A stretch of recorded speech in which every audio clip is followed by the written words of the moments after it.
Student, मेरे YouTube channel में आपका स्वागत है। हम देख रहे हैं क्लास 12 की बायोलॉजी का चैप्टर मानव स्वास्थ्य एवं रोग। आज जो टॉपिक है वह काफ़ी इम्पॉर्टेंट है एग्ज़ाम के लिए, वो है मलेरिया रोग। इसको हम लोग डिटेल में पढ़ेंगे और समझेंगे कि यह किसके कारण होता है और इसके लक्षण क्या है और इसका उपचार क्या है। देर न करते हुए टॉपिक शुरू करते हैं। बात करते हैं हम मलेरिया रोग की। मलेरिया रोग मानव में सबसे अधिक कॉमन फैक्टर है और यहाँ तक कि सबसे ज़्यादा अगर मृत्यु होती है तो वो भी मलेरिया रोग के कारण होती हैं। अब ये अगर हम जानने की कोशिश करते हैं कि मलेरिया रोग किसके कारण होता है तो बात करते हैं कि यह रोग प्लाज्मोडियम, एक क्या है, प्लाज्मोडियम नामक प्रोटोजोअन से होता है। फिगर में आप देखिएगा, ये क्या है, प्लाज्मोडियम है और ये क्या है, प्रोटोजोआ है। प्रोटोजोआ किसे कहते हैं? प्रोटोजोआ एक संघ है, फाइलम है, जिसमें वो जंतु आते हैं जो कि क्या होते हैं, एक कोशिकीय होते हैं, यूनिसेलुलर होते हैं। इसके साथ अगर हम बात करते हैं कि प्लाज्मोडियम भी एक तरीके से यह अमीबा के परिवार का है, यूग्लिना, पैरामीशियम, ये सभी क्या हैं, प्रोटोजोआ हैं। तो जो प्लाज्मोडियम है वह भी एक प्रोटोजोअन है और इसके द्वारा ही मलेरिया रोग उत्पन्न होता है। तो हम इसके कारण को समझ लिए।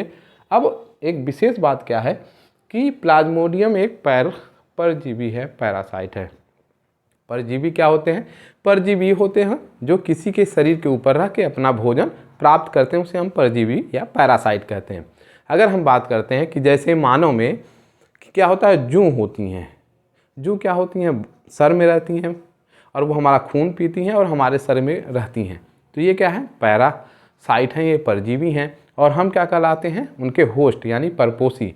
वो हमारे शरीर में रह के भोजन ऊपर रह के वो क्या कर रही हैं, भोजन ले रही हैं, तो वो हम परपोषी हुए और जो जूं है वो क्या है, परजीवी हुआ। अब लेकिन ये कैसा परजीवी है, कैसा पैरासाइट है कि जिसका जीवन चक्र दो परपोषी यानी होस्ट में पूरा होता है। ये महत्वपूर्ण बात है कि जो प्लाज्मोडियम है, जो प्रोटोजोअन है, इसका जीवन चक्र दो जंतुओं में पूरा होता है और दो होस्ट में इसका पूरा जीवन चक्र होता है।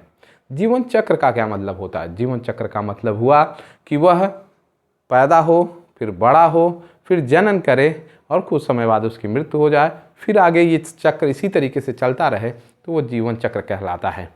तो जो प्लाज्मोडियम का जीवन चक्र है वह दो होस्टों यानी दो परपोषियों में पूरा होता है। जो प्राथमिक परपोषी होता है, जिसको प्राइमरी होस्ट कहते हैं, वो क्या होता है, मादा मच्छर। मादा मच्छर यानी फीमेल मॉस्किटो में एनोफिलीज जो मॉस्किटो होता है, जो फीमेल मच्छर होती है, यह क्या करती है, यह प्राथमिक होस्ट कहलाती है यानी प्राथमिक परपोषी है, क्योंकि इसमें लैंगिक जनन पाया जाता है। और प्राथमिक होस्ट वो होते हैं कि जिसका अधिकांश समय यानी ऐसा परजीवी जिसका अधिकांश समय जिस परजीवी यानी होस्ट के शरीर में बीतता है, उसी को हम प्राथमिक परपोषी कहेंगे यानी प्राइमरी होस्ट।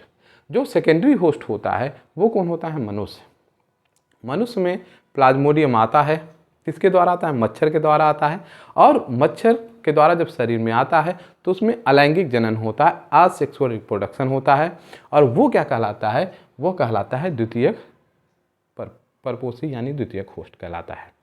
तो इस तरीके से जो प्लाज्मोडियम होता है ये इसका जीवन चक्र दो में पूरा होता है, एक प्राइमरी होस्ट जिसको हम मादा मच्छर कहते हैं और दूसरा द्वितीयक परपोषी यानी सेकेंडरी होस्ट जो मनुष्य होता है। अब इन दोनों के कारण इसको हम क्या कहते हैं, द्विपोषीय जीवन चक्र। जो इसका जीवन चक्र जो लाइफ साइकिल कहलाता है वो द्विपोषीय यानी डाइजेनेटिक लाइफ साइकिल कहलाती है। डाइजेनेटिक वो होते हैं ऐसे परजीवी जिनका जीवन चक्र दो परपोषियों में पूरा होता है, उसे हम क्या कहते हैं, डाइजेनिक लाइफ साइकिल। अब हम आगे देखते हैं कि यह कितनी, इसकी और कौन कौन सी स्पीसीज या जातियां पाई जाती हैं। तो मुख्यतः यहाँ पे हमने प्लाज्मोडियम की तीन जातियों के बारे में जिक्र किया है। प्लाज्मोडियम की जो जातियां हैं, एक है प्लाज्मोडियम वाइवेक्स जो हम लोग पढ़ेंगे जिसके कारण मलेरिया रोग होता है। दूसरा प्लाज्मोडियम मेलिरियाई और जो तीसरा है वो है प्लाज्मोडियम फैल्सिफेरम। जिसके द्वारा एक दुर्दम यानी मैलिग्नेंट मलेरिया रोग होता है और यह प्राणघातक होता है। इसमें रोगियों की मृत्यु हो जाती है और सबसे खतरनाक मलेरिया का रूप यही है, मैलिग्नेंट, जिसको हम हिंदी में दुर्दम कहते हैं, और ये होता है प्लाज्मोडियम फैल्सीफेरम के द्वारा। तो ये बहुत खतरनाक है। थोड़ा और आगे डिटेल में समझते हैं। अब थोड़ी सी ये डिटेल की बात करते हैं कि क्यों जो प्लाज्मोडियम है वो सिर्फ मच्छर, मादा मच्छर ही क्यों मनुष्य के खून को चूसती है। तो यहाँ पे हम लोग डिटेल में समझते हैं कि जो मादा मच्छर होती है उसको अंडा देना होता है और अंडा देने के लिए उसे आयरन और कुछ विशेष प्रोटीन की आवश्यकता होती है। और वो जो प्रोटीन है वो मिलता कहाँ से है, तो वो मिलता है मनुष्य के रक्त से। आरबीसी में जो हीमोग्लोबिन्स होते हैं, जो प्रोटीन्स होते हैं, उसी के द्वारा उन प्रोटीन का वो प्रयोग करते हैं अपने अंडे के निर्माण में। दूसरी चीज़ कि जो मादा एनाफिलीज होता है उसके जो मुख के में विशेष प्रकार की संरचनाएं होती हैं जिससे कि वो खून को आसानी से चूस लेती है। जबकि जो नर मच्छर होते हैं उनके जो मुखांग होते हैं, जो विशेष परिवर्तन नहीं होता, वह सिर्फ पुष्प के जो रस होते हैं उन्हीं के ऊपर उनका जीवन निर्भर होता है। तो यहाँ पे हम समझ चुके हैं कि कारण क्या है मादा एनाफिलीज को काटने को। अब दूसरे कुछ इसके इतिहास को समझते हैं और ये भी समझते हैं कि किस तरीके से प्लाज्मोडियम के बारे में वैज्ञानिकों ने जाना। तो बात करते हैं लेवेरॉन। लेवेरॉन एक वैज्ञानिक थे और उन्होंने 1880 में बताया कि जो मलेरिया रोग, जो ये घातक रोग जो हो रहा है, उसका कारण क्या है, प्लाज्मोडियम है, जो कि एक प्रोटोजोअन है, एक कोष की जीव है और इस प्लाज्मोडियम के द्वारा ही इस खतरनाक बीमारी को उत्पन्न होता है। और इसी विशेष खोज के कारण उन्हें 1907 में नोबेल प्राइज़ से उनको दिया गया, उनको पुरस्कृत किया गया। और उसी के साथ साथ एक वैज्ञानिक थे सर रोनाल्ड रॉस। ये क्या थे, ये आगरा में थे। इंडियन जो आर्मी थी ब्रिटेन की, वो इंडिया में जो रह के उन्होंने रिसर्च किया और तो देखा क्या, 1897 में रोनाल्ड रॉस ने बताया कि जो मलेरिया रोग होता है वो तो उसका कारण क्या है, मादा एनाफिलीज मच्छर है। जब उन्होंने कई मच्छर कलेक्ट किए और जब मादा एनाफिलीज मच्छर को के स्टमक यानी पेट को काट के देखा गया तो उसमें प्लाज्मोडियम पाए गए। तो ये इस प्रयोग से सिद्ध हुआ कि उन्होंने जाना कि उसमें जो कौन सा मच्छर है, तो वो मादा एनाफिलीज है। और इसी खोज के लिए इन्हें 1902 में नोबेल पुरस्कार दिया गया। तो इस तरीके से हम थोड़ा सा इसको, दोनों नाम लेवेरॉन बहुत इम्पॉर्टेंट है और सर रोनाल्ड रॉस, इन दोनों को हम इतिहास से समझते हैं। अब हम बात करते हैं कि प्लाज्मोडियम का जीवन चक्र कैसे चलता है। अब थोड़ा जीवन चक्र को, लाइफ साइकिल को समझते हैं। बहुत आसानी से समझा जाएगा कि जो प्राथमिक होस्ट होता है वह मच्छर होता है, जो द्वितीयक होस्ट होता है मनुष्य होता है। तो उसका हम जीवन चक्र शुरू करेंगे मानव से कि कैसे मनुष्य में वो प्रवेश करते हैं और क्या ऐसी ऐसी घटनाएं होती हैं कि उनके शारीरिक बदलाव होते हैं और किस तरीके से पुनः वो मच्छर तक जाते हैं। तो बात होती है कि जब हम इसके चक्र को बांटते हैं तो जो मनुष्य में होता है वो अलैंगिक चक्र होता है, असेक्सुअल रिप्रोडक्शन। तो यहाँ अलैंगिक जनन किसे कहते हैं कि जब किसी भी जीव का निर्माण एक जनक के द्वारा, एक सिंगल पेरेंट के द्वारा होता है तो उसी को हम अलैंगिक जनन कहते हैं।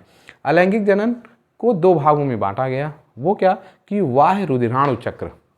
रुधिराणु किसे कहते हैं, आरबीसी, डब्ल्यूबीसी।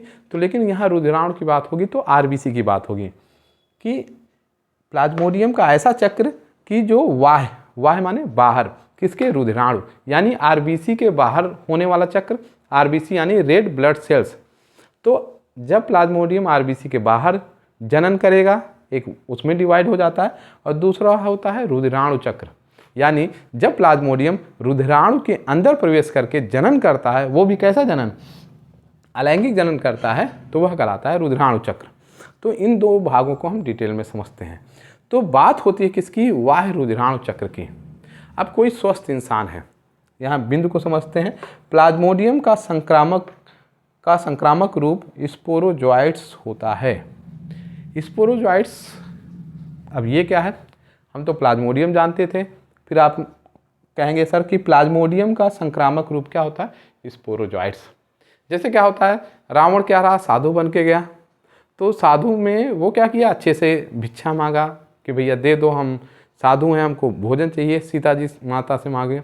और अंत में वो करता क्या है कि वो फिर असली रूप में आ जाता है, राक्षस बन जाता है और फिर सीता जी का अपहरण कर लेता है। तो होता क्या है कि प्लाज्मोडियम क्या है, वो संक्रामक नहीं है, लेकिन प्लाज्मोडियम जिस वजह से या जिस अवस्था में रोग उत्पन्न करता है मनुष्य में, वो क्या होता है, स्पोरोजोइट्स, ये रूप बदल लेता है।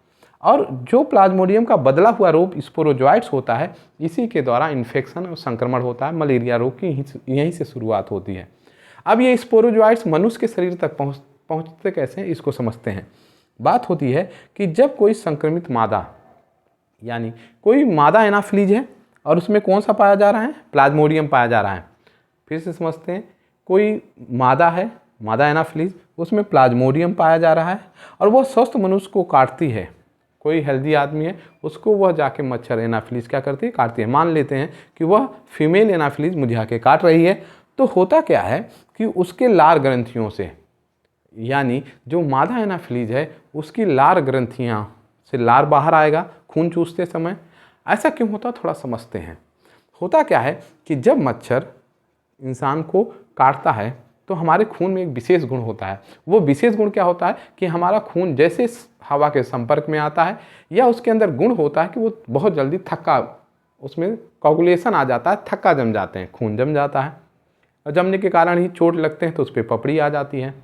तो इस चीज़ से बचने के लिए जो मादा मच्छर होती है वो क्या करती है, एक लार, जो उसकी लार ग्रंथियाँ, जैसे हमारी लार ग्रंथियाँ होती हैं, खाना देखते हैं तो लार आ जाता है, तो उस मादा एनाफिलीज के जो लार ग्रंथियों से एक विशेष पदार्थ निकलता है जिसको प्रतिजामन कहते हैं, एंटीकोगुलेंट प्रतिजामन पदार्थ निकलता है, जो कि जब मानव रक्त में जाता है तो वो खून को जमने नहीं देता, और वो क्या करता है, वो खून फिर चूसने लगती है, अंदर आने लगती है। अब शरीर में प्रवेश किया लार, तो लार में जब लार प्रवेश में कर रहा है तो उसी लार में स्पोरोजोइट्स होते हैं। देखिएगा, वो स्पोरोजोइट्स उस तरीके से मनुष्य के शरीर में चले जाते हैं, और ये स्पोरोजोइट्स निकलकर मनुष्य के रक्त के द्वारा यकृत तक पहुंच जाते हैं।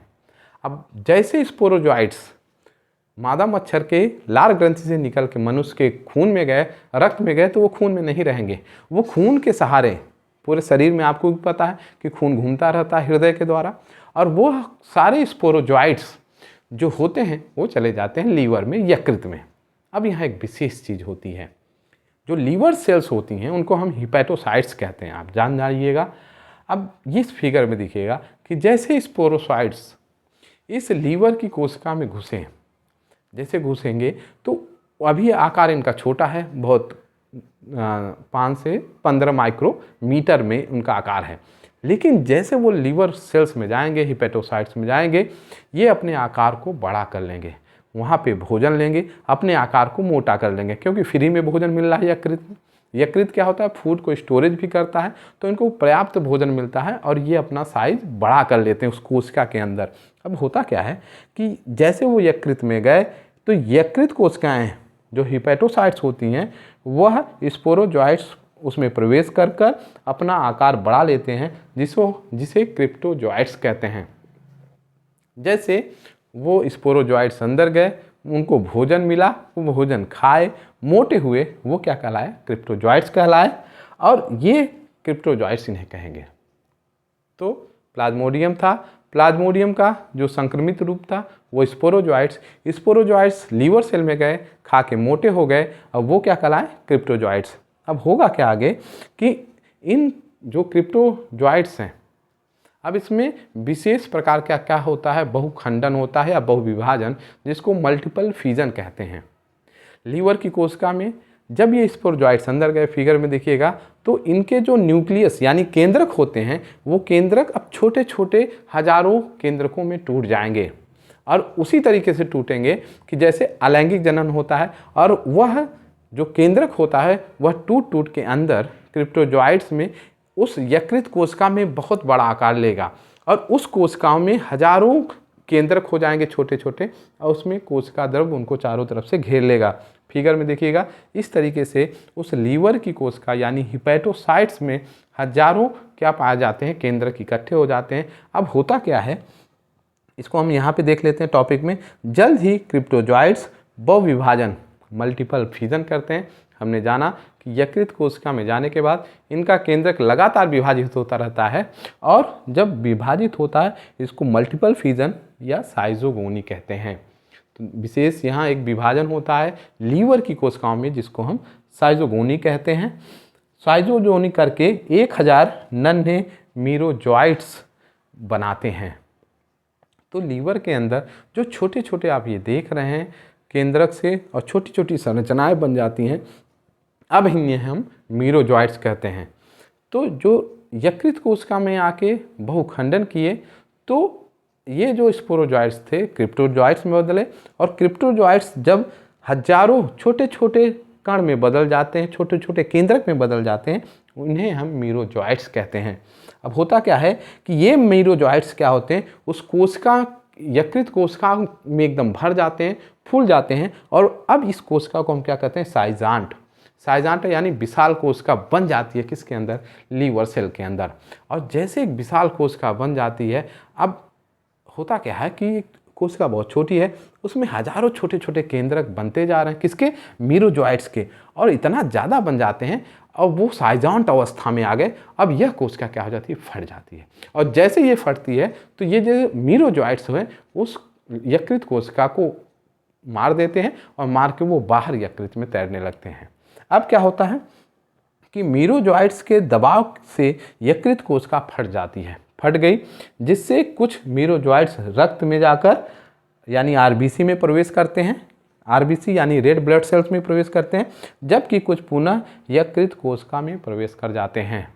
तो मनुष्य में जो चक्र चल रहा है इसमें क्या होता है कि जैसे हम यहाँ तक थे कि जैसे उसमें क्या हुआ, हजारों मीरोजॉइट्स बने, कोशिका बहुत बड़ी हो गई जिसको साइजांट कहा गया, यकृत कोशिका में बहुत दबाव पड़ा, यकृत कोशिका फट जाती है और फट के ये मीरोजॉइट्स यकृत में बाहर आ जाते हैं। अब कुछ क्या करेंगे मीरोजॉइट्स, वो यकृत के द्वारा खून में चले जाएंगे, ब्लड में चले जाएंगे और वो किसके ऊपर हमला करेंगे, आरबीसी यानी रेड ब्लड सेल्स, लाल रुधिर कणिकाओं के ऊपर हमला करके उसके अंदर प्रवेश करेंगे। जबकि जो कुछ और होंगे, जो और मीरोजॉइट्स जो यकृत में घूम रहे थे, वो उसकी अगल बगल की जो लीवर की यकृत की कोशिकाएं होती हैं उनमें प्रवेश कर जाते हैं और इस तरीके से वो यकृत की कोशिका को नष्ट करते रहते हैं, अपनी जनसंख्या बढ़ाते रहते हैं और अपनी जनसंख्या के बढ़ाने के बाद मीरोजॉइट्स को ब्लड यानी जो आरबीसी में भेजते रहते हैं। तो यहाँ पे बाह्य रुधिराणु चक्र पूरा हो जाता है और फिर वो कहाँ चले जाते हैं, रुधिराणु आरबीसी में चले जाते हैं और फिर आरबीसी के अंदर वो जाके जनन करेंगे और जनन करने के बाद वो फिर फटेंगे। अब वो संरचना उसको हम डिटेल में अगले वीडियो में समझेंगे। तो यहाँ तक आपको ये टॉपिक कैसा लगा ज़रूर बताइएगा। चैनल में नए हैं तो सब्सक्राइब कीजिएगा, दोस्तों में शेयर कीजिएगा, इसका स्क्रीनशॉट लेके आप नोट्स बना लीजिएगा। Thank you.